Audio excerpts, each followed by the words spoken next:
Welcome to the Narrative Lab podcast. Today, we are not just analyzing a book.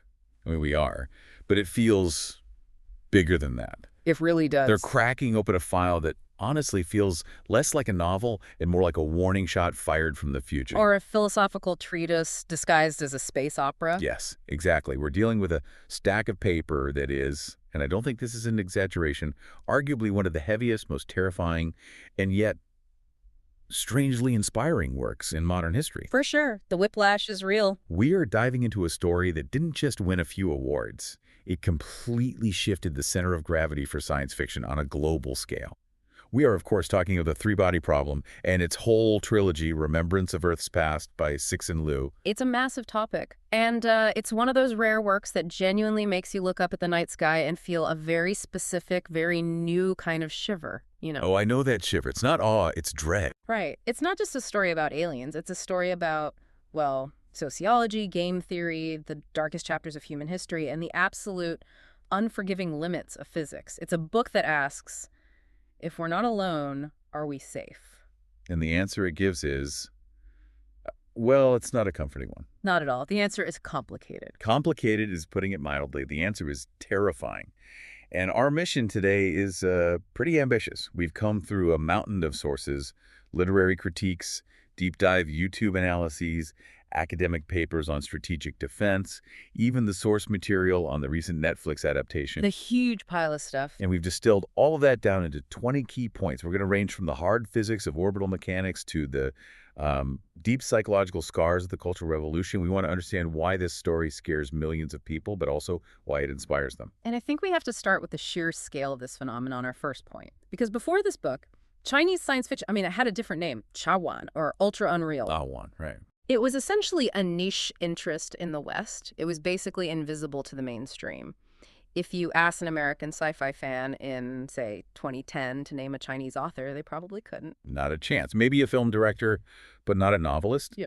And then 2015 happens. A huge shift. The Three-Body Problem becomes the first Asian novel ever to win the Hugo Award for Best Novel. And for anyone listening who isn't deep in the genre, you need to understand that is the Super Bowl of sci-fi. It absolutely is. This is the award that Heinlein won, that Asimov won, that Dune won. For a translated work from a completely different literary tradition to just storm in and take it, it's a huge deal. Put the entire world on notice. And it wasn't just the sci-fi community that noticed, which is the really interesting part. You had Barack Obama publicly recommending it. I remember that quote. He said the scope of it was immense. Yeah. And that reading it made his daily fights with Congress seem, petty. Which is an incredible endorsement. And then you had Mark Zuckerberg putting it on his book club list. It signaled this massive cultural bridge being built in real time. Suddenly, the Western world was reading a story that was so deeply rooted in Chinese history and perspective, yet it was dealing with these completely universal existential threats. And now, of course, the thing that's put it on everyone's radar is the cultural explosion from the Netflix adaptation. Right, by Benioff and Weiss, the guys who did Game of Thrones. So, whether you've read the very dense novels or you've just binged the show, this story is everywhere now. It is. But to really, really understand it, we have to go back. We can't start in space. No, absolutely not. We have to start with the author himself, Cixin Liu. Who is this guy? And that's our second point. This is so important because it explains so much about the flavor of this story. Cixin Liu isn't a career novelist in the way we might think of one in the West. He didn't get an MFA in creative writing or anything like that. No, nothing like that. He wasn't hanging out in literary salons in London or Brooklyn. He was a computer engineer. Or a computer engineer working at a power plant in Yanquan. Correct. A hydroelectric power plant in a pretty industrial, non-metropolitan part of China. And that background is absolutely crucial. The sources we looked at analyze what they call his engineer's mindset. I love that phrase. It's perfect for him. It's the reason the books are labeled hard sci-fi. He isn't primarily interested in the interior emotional lives of his characters or writing beautiful lyrical prose. No, not at all. Their prose can be very direct. Very direct. He treats the universe like this massive, incredibly complex machine that's glitching out. His writing prioritizes technical precision and these huge, mind-bending, big ideas. He's looking at the universe and he's trying to debug it. The universe is a machine to be debugged. That image is so powerful. It creates this very detached, almost cold narration style that weirdly makes the horror hit so much harder when it arrives. It does. It's like watching a disaster unfold through an engineer's logbook. All facts, no emotion, which is somehow more chilling. And there's this great detail from the research about his childhood that just adds another layer to this. He grew up reading Jules Verne's Journey to the Center of the Earth. Yeah, but he had to do it in secret. In secret, which is wild. Yes, because at that time, during the Cultural Revolution, most Western science fiction was banned. It was considered spiritual pollution or, capitalist propaganda. So his first taste of sci-fi was this forbidden, secret thing. Which brings us directly to the catalyst of the entire series, our third key point. We absolutely cannot talk about the three-body problem without talking about the Cultural Revolution. This is honestly the hardest part of the story to read, to stomach, but it is the absolute foundation of everything that follows. The novel doesn't open with spaceships or alien planets. No, it opens in Beijing, 1967. And for listeners who might be a bit fuzzy on their history, this was a period of just intense, violent, social and political purging in China, led by Mao Zedong. The book throws you right into the deep end. It's a scene of absolute chaos. The sources describe a struggle session at the prestigious Tsinghua University. And what that is you have these Red Guards who were radicalized students, teenagers, basically dragging professors onto a stage to be publicly humiliated, beaten. Forced to confess to ideological crimes. And the central figure here is a physics professor named Ye Zitai. And his crime. Right. It's just so insane. It wasn't that he was a spy or a criminal in any normal sense. His crime was teaching the theory of relativity. Specifically, he refused to renounce what they called reactionary theories, like the Big Bang or Einstein's relativity. The radicals claimed these theories were incompatible with Maoist ideology. The logic is so twisted. It is. The logic was basically, if you believe in the Big Bang, you believe that time had a beginning. If time had a beginning, that implies there could be a creator, or at least leaves room for God. So therefore, the Big Bang is anti-materialist and a reactionary idea. Exactly. It's the politicization of the fundamental laws of the universe. It's terrifying. And in the book, his daughter, Yi Wenji, who will become one of our main characters, is in the crowd. She has to watch as 4 young girls, some of whom were his own students, people he taught, beat her father to death on stage with their belt buckles. God, it's a horrific scene, and it's not just a tragic backstory thrown in for drama. This specific trauma is the engine of the entire plot. It breaks her. Completely. Yeah. Yi Wenji's entire arc is defined by this single moment. She's branded a traitor just by association. She's sent to a labor camp in the freezing forests of Inner Mongolia. And there she just sees the absolute worst of humanity. The betrayal, the mindless violence, this adherence to ideology over objective truth. She sees people destroying the environment, destroying each other. She loses all hope in us. And this disillusionment leads her somewhere completely unexpected. Which brings us to point 5, the Red Coast base. Right. So after all the suffering, the government eventually realizes they still need her brain. She's a brilliant astrophysicist, even if they consider her a traitor. So they recruit her for this super mysterious project deep in the desolate Greater Khingan Mountains. It's a classic Cold War setup. You have this giant secret radar dish on a snowy peak. The cover story is that it's a weapon research station or maybe a spy radar monitoring American or Soviet satellites. But Yi Wenji, being brilliant, figures out the true classified mission pretty quickly. And the mission is SETI, the search for extraterrestrial intelligence. Which is just wild, right? In the middle of all this intense isolationist paranoia, one part of the government is secretly looking for aliens. And Yu Wenji finds a technical workaround that nobody else had seen. She realizes their transmitter is actually way too weak to reach the stars on its own. It's like trying to shout across the ocean. So she engages in a little bit of unauthorized experimentation. A lot of it. Yeah. She discovers that the sun itself can be used as a super antenna. This is actually based on real theoretical physics, by the way. Oh, interesting. Yeah, the idea is that the sun has these massive convective layers of plasma that can be made to amplify radio waves. So if you fire a precisely aimed signal at the sun resonates and retransmits that signal, but amplified millions of times over. She basically turns our entire solar system into a megaphone. A cosmic megaphone. She now has the power to send a message that could actually be heard across interstellar distances. So she has the gun in her hand, or the megaphone in this case. Right. But before we see if she pulls the trigger, The book yanks us away from her story. Right, because the book is structured as a mystery. We don't just stay in the past. We jump to the present day narrative where things are getting very, very weird in a completely different way. And this is the part of the story that hooks you initially. Yeah. Point 4, the suicide epidemic. This section feels like a straight-up detective thriller. It starts with this string of suicides among the world's top theoretical physicists. And they're all leaving these incredibly cryptic notes. The recurring mantra is, physics no longer exists. Can you just imagine the psychological impact of that? For a scientist, the laws of nature, gravity, electromagnetism, cause and effect, that's the bedrock of reality. It's the only thing you can truly trust. It's the foundation of everything. But suddenly, their experiments are failing. Particle accelerators are giving completely random, nonsensical results. The fundamental constants of the universe seem to be fluctuating. You run an experiment on Monday, you get result A. You run the exact same experiment on Tuesday under the exact same conditions, and you get result B. It's gaslighting on a cosmic scale. It is. It's like waking up and finding out that 2 + 2 = 5 today, but it might equal a fish tomorrow. How could you continue your work? Your life's work is revealed to be a lie. It's psychological warfare. The sources we read analyze this as a direct attack on human confidence.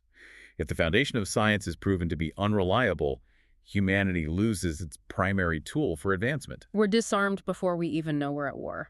And right in the middle of all this, we meet our present-day protagonist, Wang Miao. He's a nanomaterials researcher, a very practical, grounded guy. And he starts seeing this countdown. A literal digital countdown. First, it shows up in the photographs he develops, burned into the image. Which is creepy enough. But then, terrifyingly, it gets seared directly into his own vision. He sees it projected onto the world day and night, ticking down to something. The pressure is immense. And in his desperate search for answers, he stumbles upon something that seems completely unrelated at first, but ends up being the key to the entire mystery. Which is point 6, the VR game. This is one of the most inventive and memorable parts of the book. Wang Miao is given a haptic V-suit, which is described as very advanced tech, and he enters a game simply called Three-Body. But it's not like any game you've ever played. It's not Call of Duty. It's this surreal, historical, physics-based puzzle. Yeah, one moment you're walking through a desert landscape with Confucius or Isaac Newton, and the next you're watching an army of 30 million soldiers forming a massive human computer by holding up colored flags. The whole gameplay loop is just brutal. The civilization inside the game rises and falls unpredictably. They're plagued by what they call chaotic eras. And during these eras, the sun might not rise for weeks, freezing everything solid. Or it might suddenly appear huge and close, scorching the earth instantly. Or, worst of all, you might see 3 suns in the sky at once, tearing the planet apart with their gravitational forces. And the people in the game have this bizarre biological adaptation to survive this. They dehydrate. Yes, dehydrate is the command that goes out.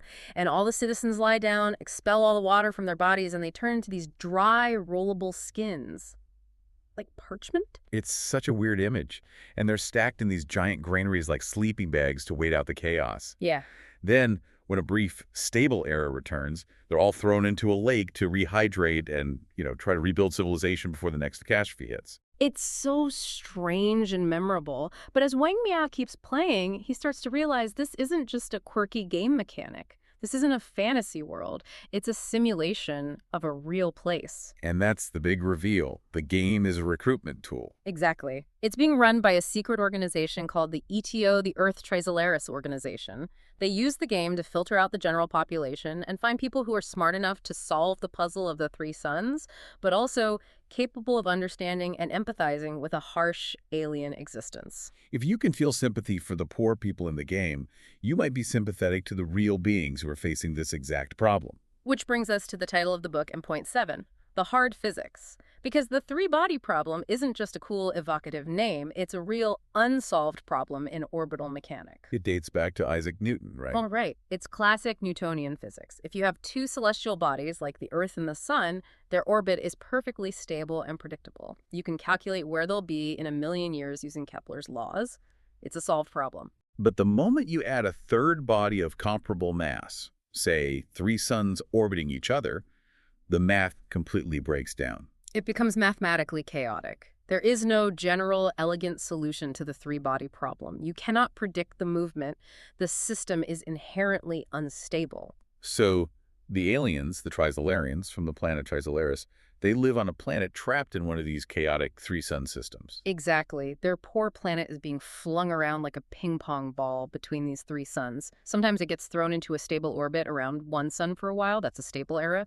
But then another sun will get too close and rip it away. So sometimes they're too far away and they freeze. Mm. Sometimes they're pulled too close and they burn. And they know with mathematical certainty that eventually their planet will either be consumed by one of the suns or flung out into the freezing void of deep space. Their world is doomed. The implication is crystal clear. They can't stay there. They must leave. They are an entire civilization on a sinking ship, desperately looking for a lifeboat. And that brings us right back to Yu Wenji, all those years ago at the Red Coast base, because she's the one who provides them with a destination. This is point 8, the betrayal. And this is the absolute pivot point of the entire trilogy. Everything hinges on this moment. So Yu Wenji is at the base. She's used the sun to boost the signal. She sent a generic message out, basically saying, "Greetings from Earth."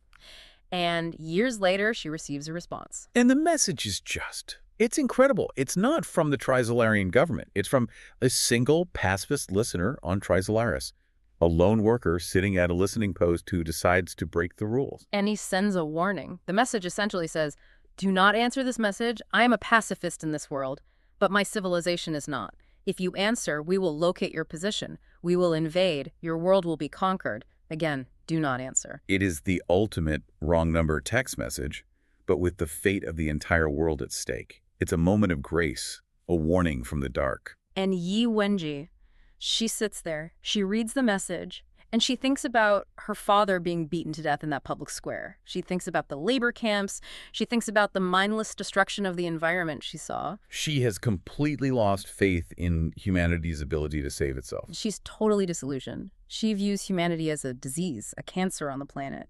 And she sees these aliens not as monsters, but as a higher power, a stern father figure that can come down and forcibly reform humanity, even if it means destroying most of us. It's such a dark, twisted kind of hope. A hope for redemption through destruction. She believes humanity has failed its final exam, so she walks back to the console. And she hits the button. She replies. And her message is just chilling. She types, "Come here. I will help you conquer this world. Our civilization is no longer capable of solving its own problems." Chills every single time I read that. In that one moment, she effectively dooms the planet because she lost faith in us. It creates this fascinating moral complexity, though. She isn't doing it for money or personal power. She's doing it out of a warped sense of morality. She thinks she's saving us from ourselves. It really asks you, the listener, at what point do you give up on your own species? A heavy question. So the invitation is sent. The Santee, that's the Chinese term for three-body, they're coming. Let's talk about them. Point 9, the nature of the Santee. What's really interesting is that in the books, we almost never see them in their true physical form. Cixin Liu keeps them hidden, which really adds to the menace.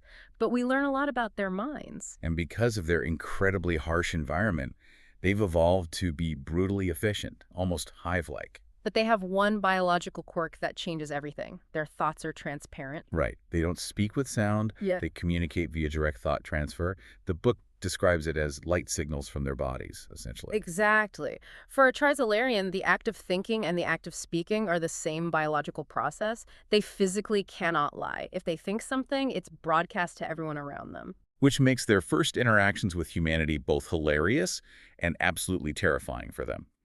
They look at us, a species that can say, "I love you," while actively thinking, "I hate you." And they are horrified. They view our ability to deceive, to hold a thought private, as a terrifying superpower. They call it strategic ambiguity. It makes them deeply afraid of us. They realize that if humanity is allowed to develop, our explosive technological growth, combined with our innate capacity for deception, makes us an unacceptable future threat. And that leads to that famous dismissive line the sources all mention. They look at us, these fragile, emotional, lying creatures, and their message to the ETO collaborators is simple. You are bugs. You are bugs. It's dehumanizing. It's meant to crush our spirit. But as we'll get into later, being a bug isn't necessarily a death sentence. No, bugs are famously hard to kill. Hmm. But the Santatas have a plan for that. Their invasion fleet is coming, but it will take 400 years to cross the interstellar void. A lot can happen in 400 years. So they have to make sure we don't get ahead of them technologically. This brings us to point 10, the Sophones. This is where the sci-fi gets really hard. And for some readers, a little confusing, but let's break it down. This is the core of their strategy, technological strangulation. The Santis are smart. They look at human history and they see our rate of progress is exponential. We went from horse-drawn carriages to landing on the moon in less than a century. In 400 years, by the time their fleet arrives, we'd have surpassed them. We would probably have warp drive and antimatter weapons. We'd wipe them out easily. So they have to stop our science from progressing.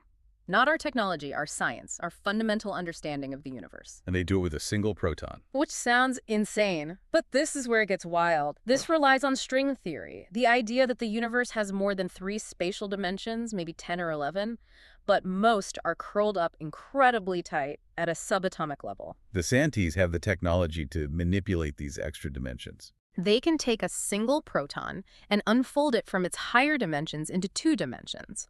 Imagine taking a tiny, complex piece of origami and unfolding it until it's a giant flat sheet that can cover their entire planet. Okay, my brain hurts already. Once it's unfolded into this massive 2D sheet, they can etch it with circuits, they can program it, they essentially turn a proton into a planet-sized supercomputer. And then they just fold it back up. They refold it back into 11 dimensions, so it's the size of a proton again, but now it's a sentient supercomputer. They create 2 of these, which they call sophons. It's basically magic. It's Clarke's law in action. Any sufficiently advanced technology is indistinguishable from magic. And because these sophons are just protons, they can travel to Earth at nearly the speed of light. So they arrive centuries before the fleet. And they can go anywhere. They are undetectable, they can fly into our particle accelerators, they can knock particles off course just enough to ruin the results. They make sure that every time we try to study the fundamental nature of matter, we get garbage data. So that's why physics no longer exists. The sophons are sabotaging our experiments. Precisely. They are locking the door to the next level of the tech tree. We can still build better iPhones or faster cars based on known physics, but we can never discover new fundamental physics. We can't invent FTL drives or energy shields. We're stuck in our current paradigm. And they also create miracles, right? The countdown that Wang Miao sees. Yes, they can unfold partially in the retina of an eye to project an image or write on a wall. They do it to create panic and despair among the scientific community. It's a 2-pronged attack. Block research and terrorize the researchers. It's so terrifyingly clever. It's like fighting a war where the enemy has frozen your ability to invent new weapons. Okay. But this leads to the bigger philosophical question. Why do they have to wipe us out? Why can't we just share? I mean, the universe is huge. There's plenty of room. Now we are entering the territory of point 11. This is the central, horrifying philosophical pillar of the entire trilogy. It's introduced in the 2nd book, which is named after it. We're talking about the dark force theory. Okay, let's unpack this slowly, because this is the concept that really keeps people up at night after they finish the books. The theory starts with 2 very simple cold axioms. 1, survival is the primary need of any civilization. Everything else is secondary. Okay, that makes sense. 2, civilizations grow and expand, but the total amount of matter and energy in the universe is constant. So limited resources, but a drive for unlimited growth. A classic economic problem, just scaled up to the entire cosmos. But here's where it gets dark. You have to add 2 more concepts: chains of suspicion and technological explosion. Okay, what's the chain of suspicion? This is crucial. If I meet you in space, another civilization, I cannot truly know if you are benevolent or malicious. Even if you send a message saying, "We come in peace," I can't know if you're lying. And I can't know if you think I'm malicious. Exactly. And I can't know if you think that I think you're malicious. And you can't know if I think that you think that I think you are. It's an infinite regression of doubt, a chain of suspicion that can never be broken. And because of the vast distances of space, we can't really communicate to clear things up. The time lag is too long. If you're 100 light years away, my hello takes 100 years to get to you, and your reply takes another 100 years. By which time, due to technological explosion, either of us could have developed a weapon to destroy the other. So communication is useless. So you have 2 axioms in these 2 concepts. What do they lead to? They lead to the metaphor Cixin Liu uses. The universe is a dark forest. Every civilization is an armed hunter stalking silently through the trees. A hunter trying not to be seen. Exactly. Each hunter must be quiet because the forest is full of other equally silent and armed hunters. Now, if one hunter sees another life form, it doesn't matter if it's another hunter, a helpless baby, an angel, or a demon, he cannot determine its true intent. The only safe option to ensure his own survival is to open fire and eliminate the other life form. Shoot first. Ask questions never. In this forest, hell is other people.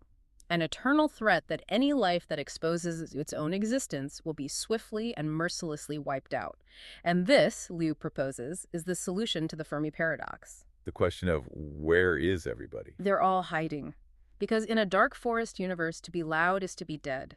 The silence of the universe isn't a sign of emptiness, it's a sign of terror. That is just profoundly bleak. It's so cold and logical.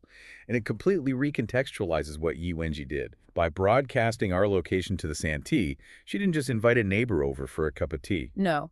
She lit a giant screaming flare in the middle of a battlefield where everyone else was hiding in trenches. She exposed both Earth and Trisolaris to the greater dark forest. She doomed us all in the long run. The Santee know this. They're invading us because they need a home, yes, but they also know that a clock has started. Eventually, someone bigger and meaner will see the light from our two systems and come to wipe both of us out. This brings us to the next point, cosmic sociology. The dark forest theory is the foundational law of this new science. Right. It's not about good or evil. It's just game theory applied on a cosmic scale. There's no morality, only survival. So humanity is in an impossible position. Yeah. We are bugs. We are technologically locked down by soft phones. An enemy fleet is on its way to exterminate us. And the entire universe is a horror show waiting to pounce. How in the world do we fight back? Which leads us to point 13. The Wallfacer Project. This is humanity's desperate, brilliant strategic pivot. The UN realizes that the soft phones are everywhere. They can hear every conversation, read every hard drive, see every computer screen. There are no secrets. Except for one place. The human mind. The sovereigns cannot read thoughts. They can't interpret the electrical firing of neurons in a semantic way. The human brain is the only black box left on Earth. So the UN decides to weaponize this advantage. They select 4 individuals. They are called wall-facers. The name comes from ancient Buddhist monks who would meditate facing a wall for years to achieve enlightenment. These 4 people are given almost absolute power. They can mobilize armies, spend trillions of dollars, launch massive projects. And here's the kicker. They never have to explain why. Exactly. They are expected to act strangely, to mislead, to lie, to waste resources on decoy projects. Their true secret plan must remain locked inside their own head until the very moment of execution. It's an amazing concept. It creates that strategic ambiguity that the Santees fear so much. A wall-facer is their worst nightmare. A human who is weaponizing the one thing they can't comprehend. Deception. And the book explores these different crazy plans. One guy wants to build a massive fleet of kamikaze bombers. Another wants to use hydrogen bombs to create a cloud of debris around Mercury.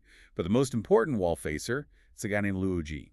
And he's a total wild card. He's not a general or a politician. He's a lazy, womanizing sociologist and astronomer. He doesn't even want the job.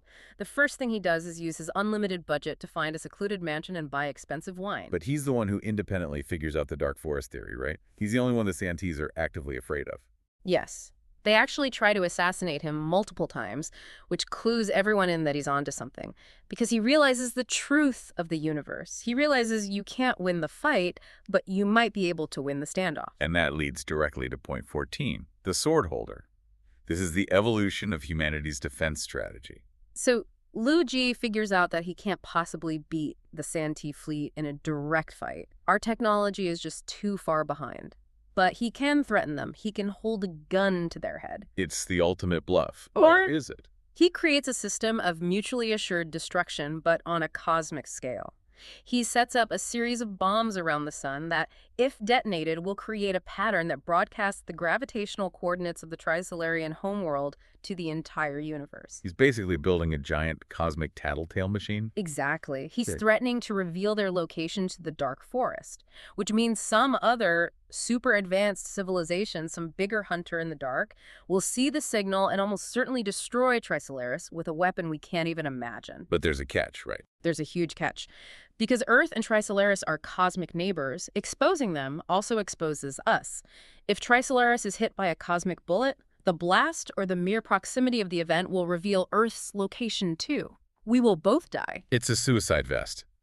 If you cross our red line and invade us, I will push this button and blow us both up. And Liu Ji becomes the sword holder. He is the sole person with his hand on the switch. He sits in a deep underground bunker staring at a wall for decades. His only job is to be credible. The Senti have to believe, without a shadow of a doubt, that he is crazy enough or determined enough to actually push the button. And he is. He's a hard man, made harder by his knowledge. And it works. It creates a fragile peace, a deterrence. Right. But then the torch has to be passed. And this is where the expert analysis in our sources gets really interesting, especially regarding themes of gender and deterrence theory. Liu Ji eventually retires. He's old. And humanity elects a new sword holder, a woman named Cixin. And she is chosen for the exact opposite reasons as Luoji. She's chosen because she is kind. She's empathetic. She's seen as maternal. She represents a new era of peace and love. Humanity doesn't want a monster holding the switch anymore. They want a saint. They want someone they can trust to be compassionate. And the moment the transfer of power happens, what happens? The Santee attack. Immediately. Within minutes of her taking control. Because they knew. They knew she wouldn't push the button. They ran the predictive models. Her empathy index was too high. They knew that when push came to shove, she would not be capable of committing mutual genocide. She would try to save lives, to find another way. And in doing so, she doomed everyone. It's such a brutal critique of pacifism in the face of a truly existential threat. Deterrence fails if the enemy believes you are too soft to actually pull the trigger. Cixin Liu really pulls no punches. He basically says that in the face of total extinction, certain forms of kindness can be a fatal weakness. Man. So deterrence fails. The invasion happens. The location is ultimately broadcast. The hunters are coming. Is there any way out at all? Point 20. The cosmic safety notice. This is the endgame strategy, deep in the third book. If the forest is dangerous because everyone is a potential threat, how do you prove to the galaxy that you are harmless? You have to send a safety notice. But you can't just send a radio signal saying, hey, we promise to be nice. We've already established that nobody trusts signals. Correct.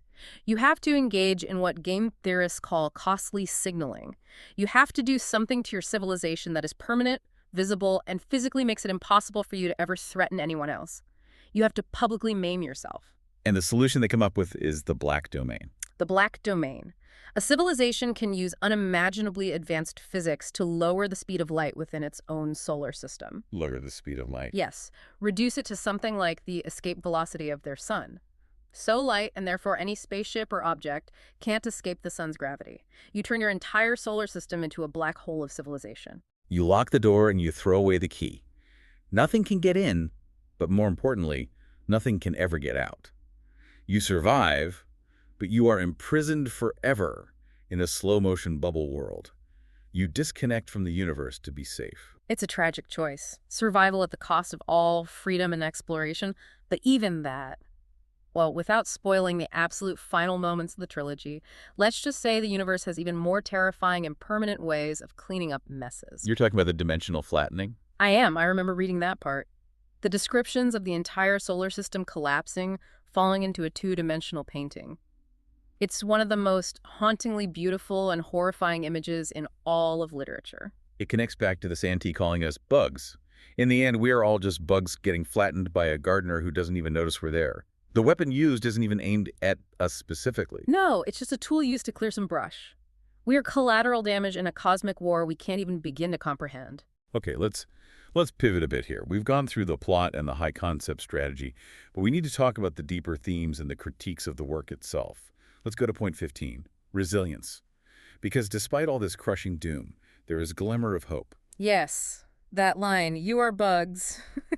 The Santee meant it as the ultimate insult, but there's a fantastic scene where the detective Dashi, who is arguably the best and most human character in the book, this chain-smoking, street-smart cop, he takes Wang Miao out to a field of locusts. Right, Wang Miao is drunk and depressed because physics is broken and he feels helpless, and Dashi just points to this swarm of insects. And he says, essentially, look at these bugs. Humans have been trying to wipe them out with poison and fire and every technology we have for thousands of years. We have every advantage, and yet they are still here. It's such a powerful reframing.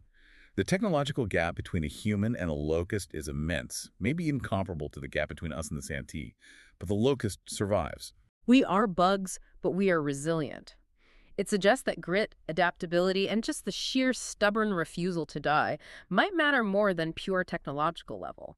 The bugs might just outlast the exterminators. There is also a very strong and very relevant allegory here for climate change. That's our point 17. It's almost impossible to miss. The Santee threat is 400 years away. It is a guaranteed existential threat that requires immediate, painful sacrifice from the current generation to save people who haven't even been born yet. And the books explore how humanity reacts, and it looks depressingly familiar. Exactly like our response to climate change. You see the denialists, you see the escapists, the people who just want to build generation ships and leave the problem for everyone else. You see the defeatists who say nothing can be done. The books are a brutal mirror held up to our current inability to think long-term.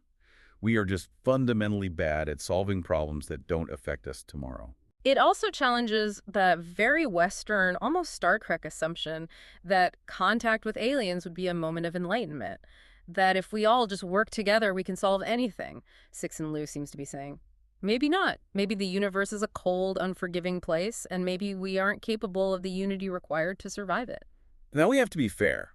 As much as we love the ideas, it's not a perfect work.